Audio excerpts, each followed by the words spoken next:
So, how far have we got?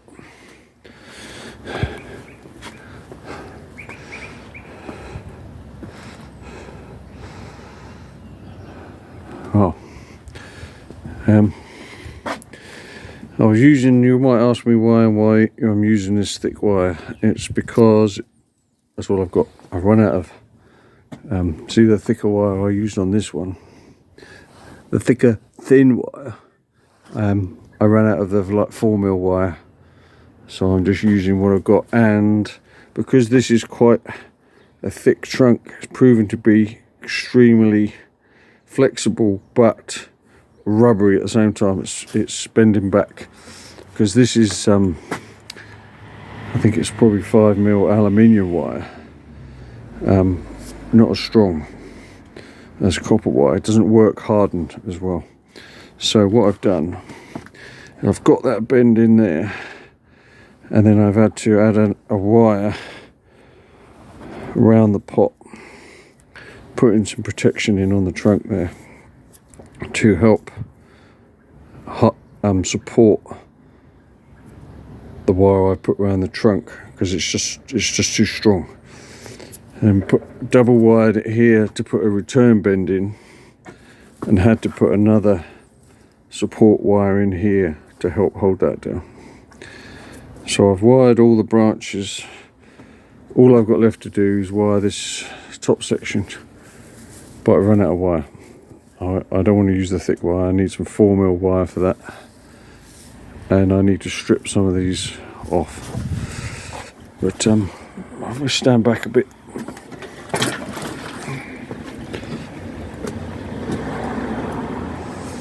It's got quite a nice bend in it. Reduced the height quite a lot. Taking the bend over and back, as well as bending the other way, and getting that upside down cone shape. Now the man I've been watching is the Heron Bonsai man. Some of his trees are fantastic. If you want to trip out, if you're in the UK, of course, Google Heron's Bonsai. He's up by, God, where is it? Gatwick Way. Because you can hear the planes going over his place. Some of his trees are absolutely fantastic. You know, some of the trunks on them are amazing. Right, these pots are probably a little bit big for these trees, but I was looking for some new pots on Facebook. I was after about 10 pots, and there was a bloke selling, Christ, I must have got about 40 pots for 40 quid, and tools and wire and turntables. His wife had passed away and he wanted to get rid of the lot. So this pot here was my mum's, a tree I done for her probably 25 years ago, and we neglected it a little bit, and it got too dry, burnt back. Now, I've had that pot for 5 or 6 years. The beauty of, see the taper on that pot, when it comes to repotting, they come out a lot easier. These ones that have got the curve on, once the roots start building up in the bottom there, they're much harder to get out. You've got to sort of dig them out. But it's a lovely looking pot.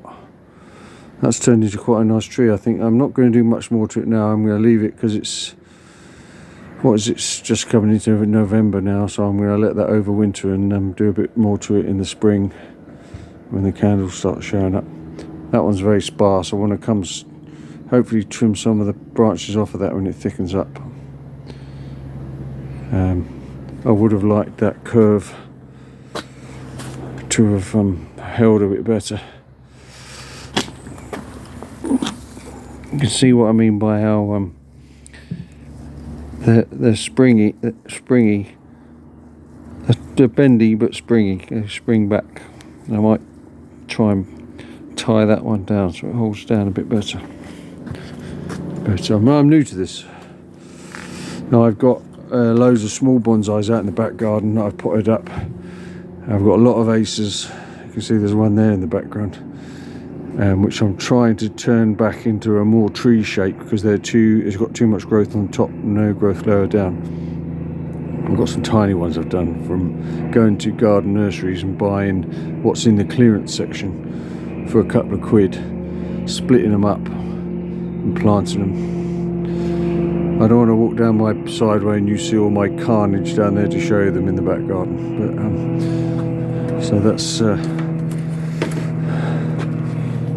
it's quite a nice tree, quite a good size to it. If we can get that to thicken up, that'd be quite nice when all the candles get on it and we can strip some of the new growth off. Okay, well, I'm out of here, guys. Any questions, let me know. Subscribe if you like.